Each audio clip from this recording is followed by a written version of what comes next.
함포를 실은 중국 배 2척이 일본 바다에서 7시간을 버티다 물러난 다음 날 베이징이 정말로 두려워한 게 그 바다였을까요? 7월 6일 중국이 잠수함 발사 탄도미사일을 태평양 쪽으로 쏘아 올렸습니다. 극히 이례적인 일이에요. 그리고 바로 다음 날인 7월 7일 새벽 2시 23분 함포를 단 중국 선박 2척이 센카쿠 열도 다이쇼 섬 앞 일본 영해로 들어갑니다. 일본 순시선이 붙었고 두 나라 배는 아침 9시 20분까지 7시간을 마주보고 버텼어요. 지금 대부분의 정리는 이렇습니다. 중국이 밀어붙이고 일본이 당하고 있다. 그런데 여러분, 이 그림은 거꾸로 봐야 합니다. 지금 날벼락을 맞은 쪽은 도쿄가 아니라 베이징이에요. 여기서 질문이 2개 생깁니다. 첫째, 일본의 기습이라는 건 대체 뭐였을까요? 둘째, 미사일까지 가진 나라가 왜 서류 한 장에 이렇게 격하게 반응하는 걸까요? 오늘은 이 사건을 세 겹으로 벗겨보겠습니다. 표면에서 무슨 일이 벌어졌는지, 그 밑에서 누가 왜 이 판을 설계했는지, 그리고 마지막으로 이게 한국의 바다에 어떤 의미인지까지요. 미리 하나만 말씀드리면 일본의 기습은 군함이 아니었습니다. 이건 단순한 해상 충돌 사건이 아닙니다. 지도를 다시 그리는 문제예요. 우리 뉴스에서는 센카쿠 대치가 짧은 단신으로 지나갔습니다. 함포, 면문, 몇 시간 대치 이런 숫자만 스치고 끝났어요. 그런데 그 단신 아래에 깔린 구조를 들여다보면 이야기의 크기가 완전히 달라집니다. 순서는 이렇게 가겠습니다. 먼저 표면, 일본이 무엇을 했고 중국이 어떻게 받아쳤는지, 다음은 동기, 이 판을 짠 더 큰 손이 누구인지, 마지막은 결과, 이 싸움이 사실은 우리 보급선 위에서 벌어지고 있다는 이야기까지 끝까지 가셔야 이 사건의 진짜 크기가 보입니다. 시간을 2달 앞으로 돌려보겠습니다. 2026년 5월 28일 마르코스 필리핀 대통령이 일본을 국빈 방문합니다. 그리고 이 자리에서 일본과 필리핀이 합의를 하나 발표해요. 두 나라 사이의 바다, 그러니까 오키나와 남쪽과 루손섬 북쪽 사이 해역의 배타적 경제 수역과 대륙분 경계를 확정하는 교섭을 시작하겠다는 겁니다. 지도를 펴보시면 이 바다가 어딘지 바로 보입니다. 대만의 동쪽이에요. 미사일 한 발 안 쏘고 함대 한 척 안 움직이고 국제법 서류로 대만 동쪽 바다의 주인을 정리하겠다는 수였습니다. 중국 입장에서는 판이 깨진 겁니다. 구단 선인이 관할 해역이니 하며 깔아두던 자기들 주장 위에 일본과 필리핀이 자를 대고 선을 긋기 시작한 거니까요. 중국의 반응이 흥미롭습니다. 항의 성명 정도가 아니었어요. 6월부터 대만 동쪽 해역에 해경선과 조사선을 반복해서 보내기 시작합니다. 일본 요미우리 신문이 이 움직임을 짚었고 중국 관영 매체 쪽에서는 아예 새로운 개념을 들고 나왔어요. 앞으로 대만 해협이라는 말은 점점 사라질 거고 대만섬 동쪽 바다는 중국이 존재하고 관할하고 관리하는 근해가 될 거라는 겁니다. 국내에서는 한국일보가 이근해 관리 모델이라는 개념을 상세히 전했죠. 해양 환경 조사를 해마다 정례화하겠다는 선언까지 나왔습니다. 군함이 아니라 조사선과 측량선으로 남의 앞바다를 자기 마당으로 만들어가는 방식이에요. 재미있는 건 대만의 반응입니다. 명분상 대만을 지켜주는 그림인데 정작 대만도 이 교섭이 달갑지 않다고 했어요. 자기들이 빠진 채로 경계가 그어지면 그동안 누려온 어업권과 해양 이익이 침해된다는 겁니다. 대만 외교부가 기자회견에서 직접 이 우려를 밝혔죠. 그러니까 이 바다 하나를 두고 일본, 필리핀, 중국, 대만 4개의 계산서가 동시에 돌아가고 있는 거예요. 그 틈을 중국이 파고듭니다. 6월 중순에는 중국 자연자원부가 대만 동쪽 해역에서 해양 환경 조사를 실시했고 이걸 일회성 조사가 아니라 해마다 반복하는 정례 조사로 만들겠다고 못을 박았어요. 해경, 측량, 자원조사, 부처를 총동원해서 관할의 흔적을 겹겹이 쌓아가는 방식입니다.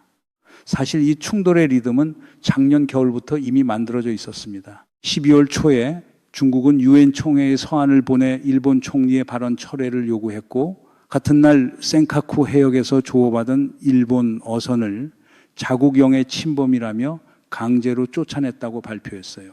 일본은 거꾸로 중국 해경이 일본 영해를 침범했다고 맞받았죠. 같은 사건을 두고 두 나라의 발표문이 서로 다른 세계를 살고 있는 겁니다. 그 사이에 일본 가수의 중국 공연이 석연치 않은 이유로 취소되는 식의 문화 보복까지 겹쳤고요. 그리고 달력이 7월로 넘어가면서 속도가 붙습니다. 7월 1일에 이 시진핑 주석이 연설을 하나 하는데 이건 뒤에서 따로 뜯어보겠습니다. 7월 6일에 잠수함 발사 탄도미사일이 태평양으로 날아갔고 7월 7일 새벽에 한 포를 단배들이 센카쿠 영해로 들어갔어요. 서류에는 서류로 맞서기 어려우니까 배와 미사일로 답한 셈입니다. 여기에 복선이 하나 깔려 있습니다. 2020년 11월 다카이치 산하에 일본 총리가 국회에서 대만 유사시에 존립위기 사태가 될 수 있다고 발언했죠. 현직 총리로서는 처음으로 대만 문제 군사 개입 가능성을 입에 올린 겁니다. 그러자 오사카 주재 중국 총영사가 목을 친다는 취지의 글을 올려 일본 여론에 기름을 부었고 중국은 여행 자제령에 일본산 수산물 수입 중단까지 보복 카드를 쏟아냈습니다. 취소된 교류 행사만 20건이 넘었다고 해요. 근데 결과가 어떻게 됐습니까? 올해 2월 8일 중의원 총선에서 자민당과 다카이치 총리가 이겼습니다. 일본에서는 이걸 북풍에 빗대어 중풍이라고 부르더군요. 베이징이 던진 보복 카드가 일본 개표기 안에서 되살아난 셈이에요. 자, 그런데 이상하지 않습니까? 왜 하필 대만 동쪽 바다일까요? 센카쿠도 아니고 대만 해협도 아니고 그 뒤편 바다에 중국이 이렇게까지 예민하게 구는 이유가 뭘까요? 이 질문에 답하려면 바다에서 잠깐 눈을 떼고 워싱턴을 봐야 합니다. 가장 손쉬운 답부터 놓고 보겠습니다. 일본이 갑자기 세진 거다. 다카이치라는 강경 총리가 정치 승부수를 던진 거다. 그럴듯하죠. 총선 승리까지 보면 앞뒤도 맞아 보입니다. 그런데 이 답은 반쪽짜리예요. 일본은 혼자서 먼저 움직이는 나라가 아닙니다. 전후 내내 그랬어요. 미국의 대중 강경 기조가 설계되면 그 틀 안으로 누구보다 빨리 빨려 들어가는 구조를 가진 나라입니다. 우리보다 훨씬 빠른 속도로요. 그러니까 일본의 속도는 원인이 아니라 증상이에요. 그리고 일본에게 이 바다는 선택이 아니라 목숨입니다. 남중국해에서 대만 동쪽으로 이어지는 물길은 일본 에너지 수송의 대동맥이고 한국도 사정이 다르지 않아요. 우리 원유와 에너지 수입의 90% 안팎이 이 바닷길로 들어옵니다. 그 길목에 중국이 산호초를 메워 인공섬을 쌓고 활주를 깔면서 내로 만들어 온 게 벌써 10여 년이에요. 그러니 역설이 하나 성립합니다. 일본을 이렇게 세운 건 미국이 아니라 중국이라는 역설이요. 생명선을 조이는 손을 눈앞에서 지켜봤으니까요. 여기에 일본 특유의 기억이 하나 얹혀 있습니다. 2010년 센카쿠 해역에서 중국 어선 충돌 사건이 났을 때 중국이 히토류 수출을 끊어버린 적이 있어요. 첨단 산업의 원료를 목줄처럼 쥐고 흔든 그 경험이 일본 사회에는 굴욕으로 새겨져 있습니다. 이번 국면에서 일본 여론조사를 보면 대만 유사시 중국과의 관계에 불안을 느낀다는 응답이 66%에 달했어요. 15년 전의 굴욕과 오늘의 불안이 겹쳐지면서 일본의 대중 경계심은 감정이 아니라 구조가 된 겁니다. 그럼 이제 정리가 됩니다. 일본은 증상이고 이 판을 짠 손은 따로 있다는 얘기가 돼요. 한번 보세요. 최근 몇 년 사이 세계 지도에서 벌어진 일들을 이어보면 선이 하나 그려집니다. 중남미에서 중국 1대1로의 교두보였던 베네수엘라가 미국 쪽으로 다시 넘어갔습니다. 파나마 운하에 들어가 있던 홍콩 자본은 미국의 압박 속에 회수됐어요. 멕시코 카르텔은 미국 손에 굴복했는데 이 조직들이 만들던 펜타닐의 원료가 중국에서 건너간다는 건 공공연한 이야기였죠. 그리고 올해 1월 미국과 이란이 충돌했습니다. 이란이 누굽니까? 중국의 주요 원유 공급원이에요. 중국은 지금도 원유의 수입 의존도가 60%를 넘는 것으로 알려진 나라입니다. 에너지, 식량, 첨단 기술 이 세 가지가 중국의 급소인데 그중 에너지 라인이 차례차례 끊기거나 흔들리고 있는 겁니다. 하나하나는 별개의 사건처럼 보여도 칼끝이 향하는 방향은 전부 한 곳이에요. 이 칼이 갑자기 튀어나온 게 아닙니다. 기원이 있어요. 2017년 트럼프 대통령의 첫 베이징 방문을 기억하십니까? 시진핑 주석이 자금성을 열었습니다.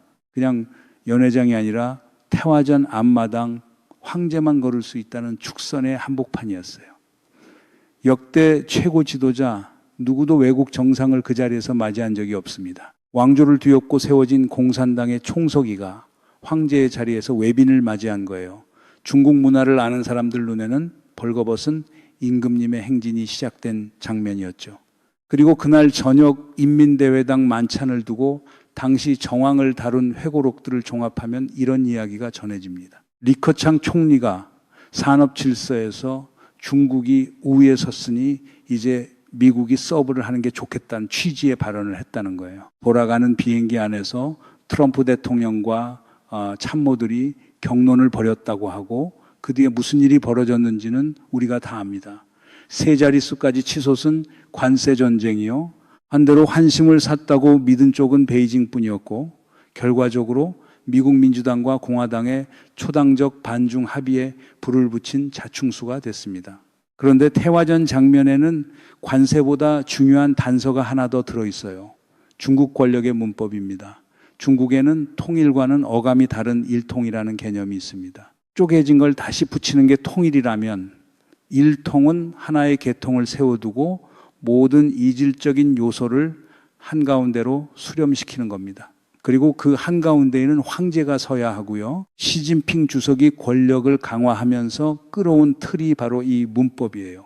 이 일통구조의 마지막 조각이 대만입니다. 2019년, 그러니까 1979년에 나온 대만 동포에게 고함 발표 40주년 담화에서 시 주석은 무력 사용을 포기하지 않는다는 입장을 공식화했습니다. 중국 최고 지도자가 대만을 향해 이 말을 공개적으로 꺼낸 출발점이 그때예요.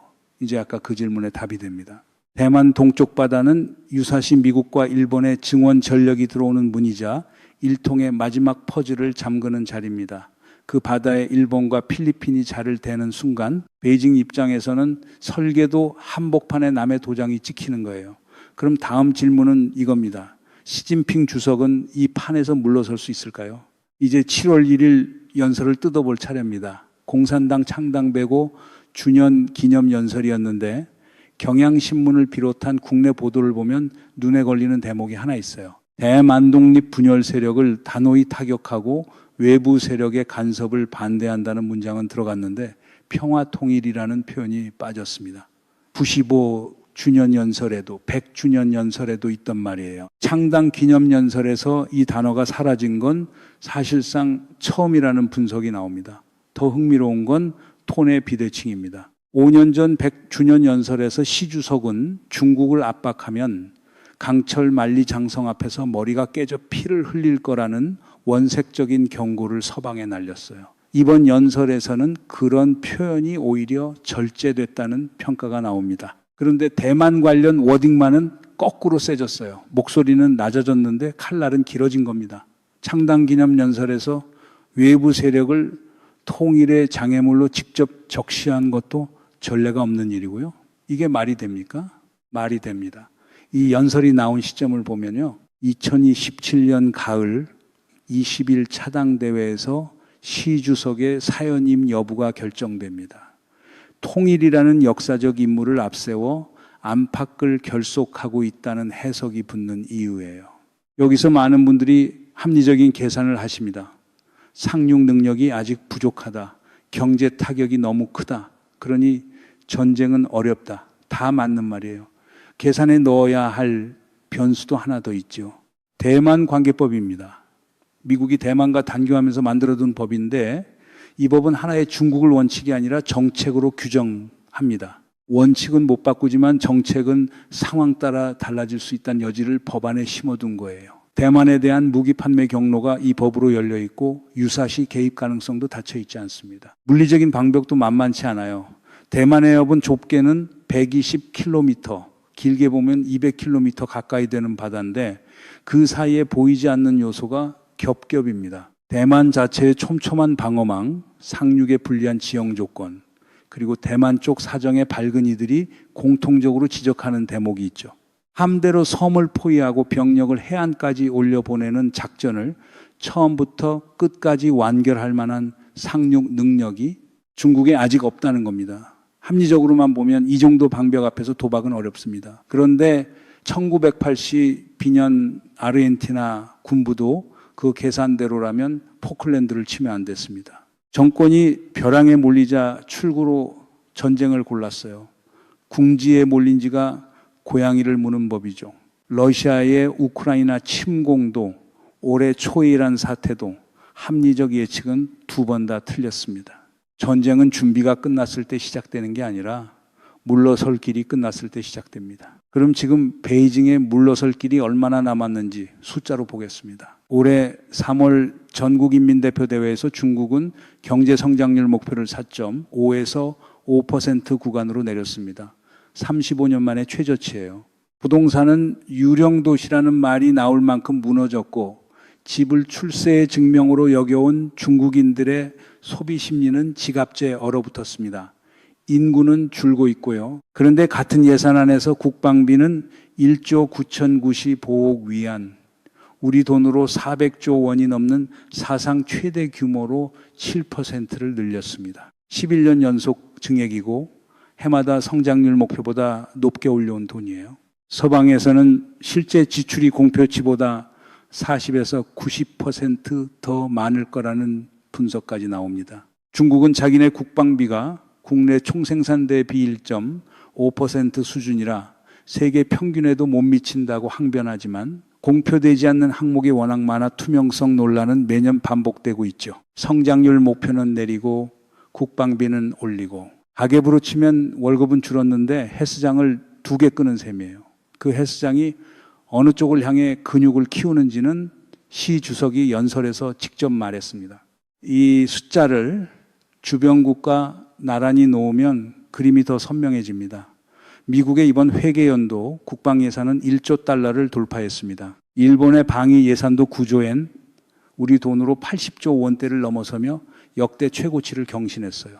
미국, 중국, 일본이 나란히 사상 최대의 군비를 쌓아 올리는 해에 그 세 나라의 힘이 교차하는 지점이 정확히 대만 동쪽 바다인 겁니다. 일본도 말로만 움직이는 게 아닙니다. 일본 언론과 국내 보도를 종합하면 일본은 올해 회계연도에 규슈와 홋카이도에 신형 고속활공탄을 배치하고 내년에는 사거리를 늘린 지대한 미사일을 추가로 깝니다. 남서방면의 섬들에는 대만 쪽으로 넘어오는 전력을 때릴 수 있는 미사일 체계가 차근차근 이식되고 있어요. 서류에서 시작된 기습이 실물 배치로 이어지고 있는 겁니다. 자, 이제 한국 이야기입니다. 아까 말씀드렸죠. 이 바닷길로 우리 에너지의 90% 안팎이 들어온다고요. 중국과 일본의 민족주의가 정면으로 부딪히는 이 바다는 남의 싸움터가 아니라 우리 보급선 위입니다. 그런데 국내 일부 언론의 프레임은 참 단순해요. 다카이치를 보라, 우리도 저렇게 세게 나가야 한다. 잠깐만요. 그 강경함의 청구서가 어디로 갔는지도 같이 보셔야죠. 중국의 보복으로 수산물 수출이 막히고 관광이 끊긴 비용은 다카이치 총리가 아니라 일본의 어민과 상인들이 치렀습니다. 정치인은 중풍으로 표를 얻었고 계산서는 국민이 받았어요.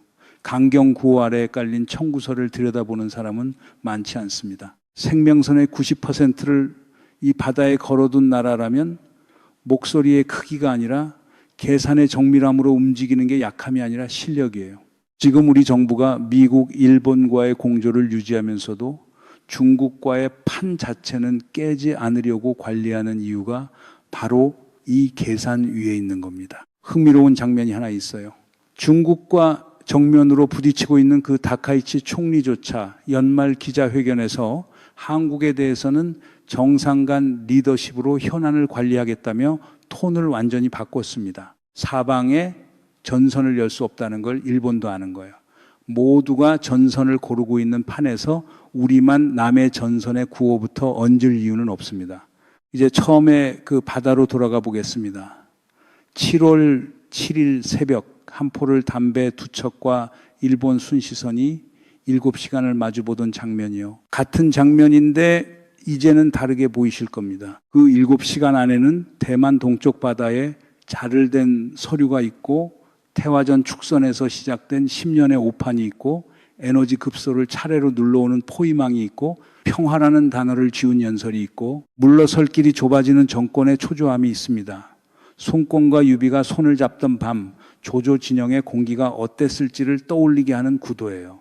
대만 해협이라는 말을 지도에서 지우겠다던 그 선전 문구도 이제는 다르게 들리실 거예요. 말을 지우는 쪽과 선을 긋는 쪽이 같은 바다에서 마주친 겁니다. 미사일은 하늘로 날아갔지만 정작 판을 바꾼 건 서류와 지도였습니다. 그리고 그 지도가 바뀌는 바다 위에 우리 배가 떠 있어요. 마지막으로 달력을 한 장만 넘겨보겠습니다. 2027년 중국 인민해방군 건군 100주년이고 몇 년 전부터 대만 상륙 능력이 완성될 수 있다고 거론되어 온 해이며 시진핑 주석의 사연임이 걸린 당대회가 열리는 해입니다. 세 개의 시계가 같은 해를 가리키고 있어요. 물론 그 해에 무슨 일이 난다고 단정할 근거는 어디에도 없습니다. 다만 이것 하나는 분명해요. 합리적 예측은 이미 2번 틀렸습니다. 세 번째 예측을 우리는 무엇에 걸어야 할까요? 저는 그 답을 구호가 아니라 구조에서 찾아보려고 합니다. 오늘 이야기가 그 구조를 보는 데 도움이 되셨다면 구독과 좋아요로 함께 해주세요. 다음 영상에서 한층 더 깊이 들어가겠습니다.